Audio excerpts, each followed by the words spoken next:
5 o'clock, you're in your rig, you're headed down I-84. Hopefully the traffic isn't too bad for you, but it is Friday.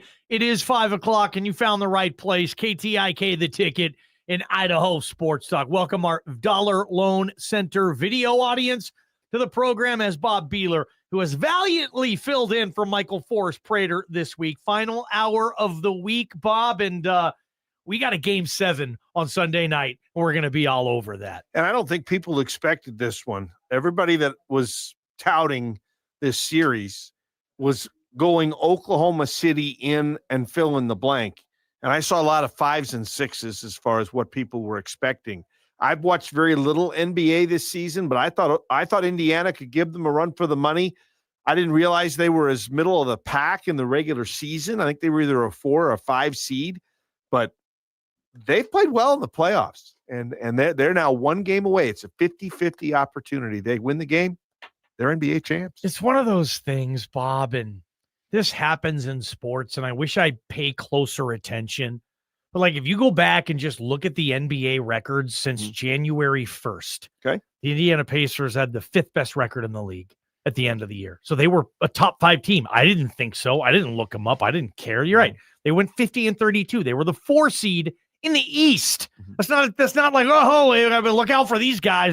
They could really make a run to win it all. Indiana's never won an NBA championship.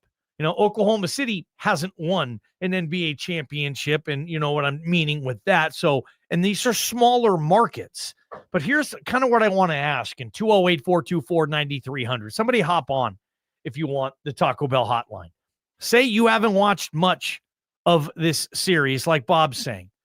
Do you still watch Game 7? I mean, are you in now? Or for whatever reason, you haven't been watching a lot of this series, you still are of that mind, even if it's a Game 7. Bob, I looked at the ratings, and they haven't had one finals game over 6 million in attendance in this series. All 5 million, whatever. Some even less than 5 million, which is tiny. Like the smallest NBA finals audience, Bob, ever.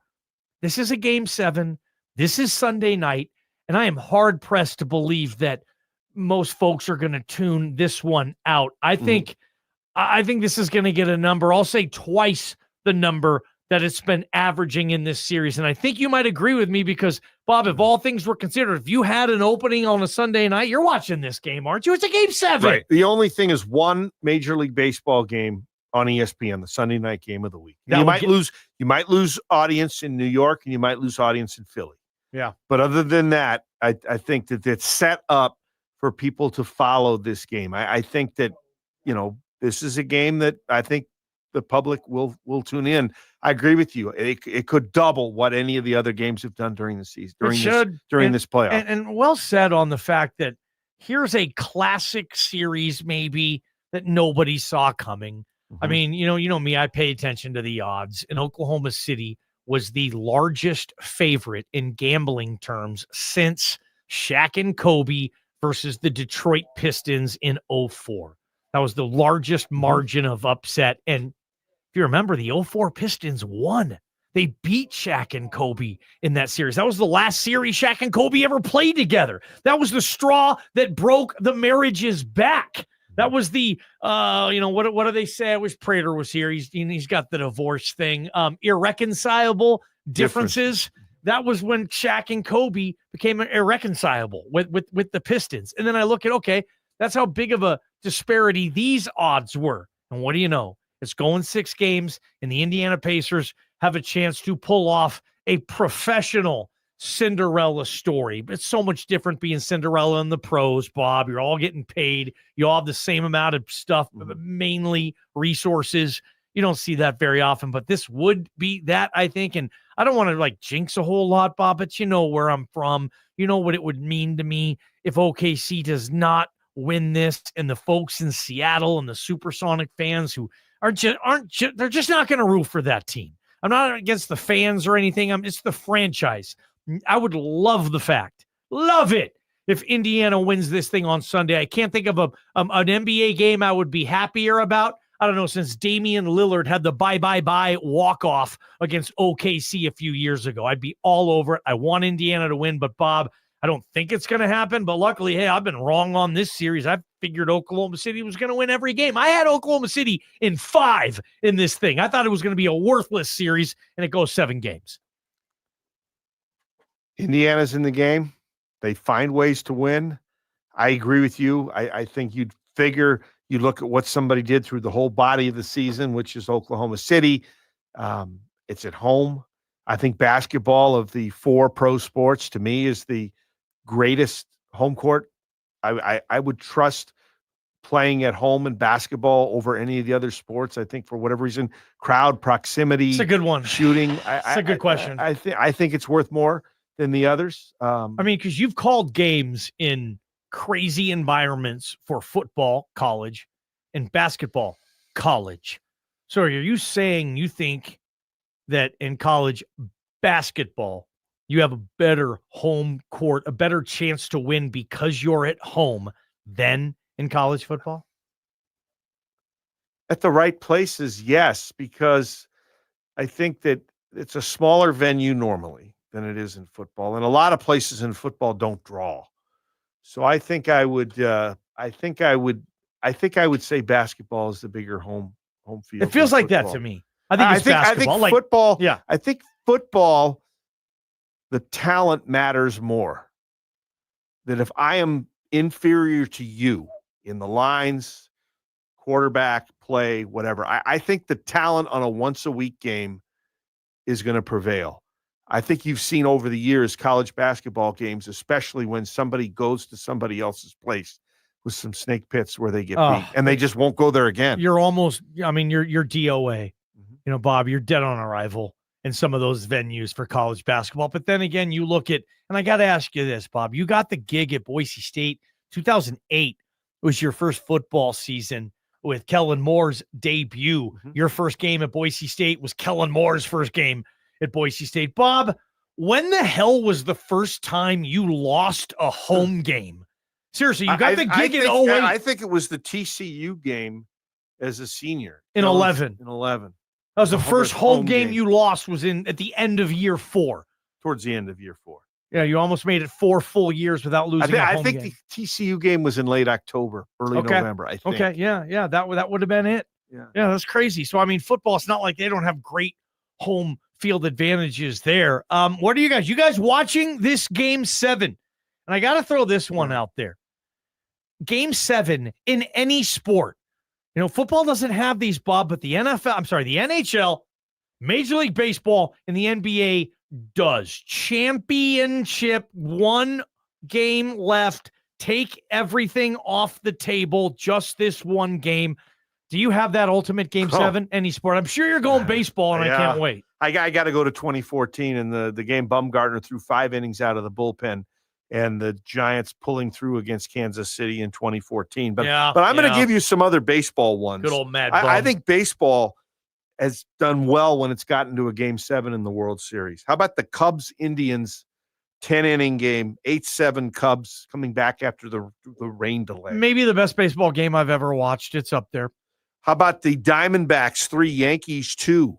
Walk-off win by the Diamondbacks in Arizona in 2001 on the Luis Gonzalez hit off of Mariano Rivera. Tony Womack scored. How about the 97 Marlins Indians in Florida? 11-inning game in Game 7. Edgar Renteria off Jose Mesa. And that's how the Marlins get the World Series. And then maybe one of the all-time great series, the home team won every single game. By the way, every year the Twins got in the Metrodome. They were fortunate the American League had the extra game.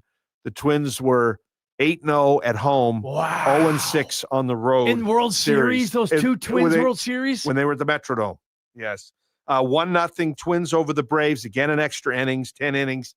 Gene Larkin with the hit, making Jack Morris a winner. Yeah, that's my number 1 baseball game 7, guys. And if you're old enough to remember it, I mean, just think about how crazy this would be now. Jack Morris versus John Smoltz. They are both in the Hall of Fame. It was 10 innings. It was 1-0. And each of those pitchers threw every pitch. That just wouldn't happen now. And that doesn't feel like it was that long ago. I know it was 91 or whatever, but I mean, they pitched the whole damn game. Those two pitchers. Check this out. Now, it was helped out by the fact that it was an American League park, which meant there was a DH in the game, so that in a scoreless game you wouldn't have to pinch hit. You always got to throw those factoids in, and you're right. That's spot on too. You're right. They might have pulled one of the pitchers at a key at bat. If there was a spot with maybe 2 outs and Bob, check this out. These are the NBA Finals, Game 7, and we have one on Sunday. And I'm going to go back on the last few. Bob, one thing I think we can expect, and this probably won't happen now because I've just jinxed it, but we can expect a classic. We can expect a close game.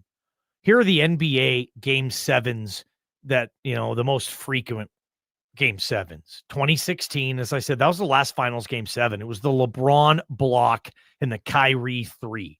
Mm-hmm. Cleveland beat Golden State by 4 points. Before that, you go to 2013. Miami Heat beat the San Antonio Spurs in a Game 7, 95-88. Lakers over the Celtics, like I said in Rock Chalks, 2010, 83-79, 4-point game. San Antonio Spurs beat the Pistons in 05, Game 7, by 81-74, 7 points. Bob, every single NBA Finals Game 7, everyone going back to 1974, has been within 10 points, starting with the Seattle Supersonics losing to the Washington Bullets in Game 7 at the Seattle Center Coliseum in 78 by 6 points. These games have been decisively close, and I hope that continues. I'm mad at myself that I didn't jot this down. Can you tell what the record is? Or do home teams have a decided advantage in Game 7s in these last ones you've talked about? Yeah, in the finals, Bob, and just the last few Game 7s that we're talking about, you want to play at home. But I will say this, the Cavaliers... They won on the road. I know that. Won on the road. Yes. Miami won at home. The Lakers won at home. The Spurs won at home. The Rockets won at home. The Lakers won at home. The Celtics won at home. And the Bullets, damn it, won in Seattle. So of all those previous Game 7s, the only road teams to win was two times, Bob. 2 times. 208, 424, 9300. This is the final qualifying round of the week for Rock Jocks in pop culture. So give me a caller number 9. Let's go 9. Touchdowns for tickets. I don't know what I just said there, but I was correct. Yeah. What did I say there, Bob? Did I say Rock Jocks? I think so. I'm an idiot. Yeah. It's touchdowns a Friday. for tickets. Touchdowns for tickets. We need caller number 9.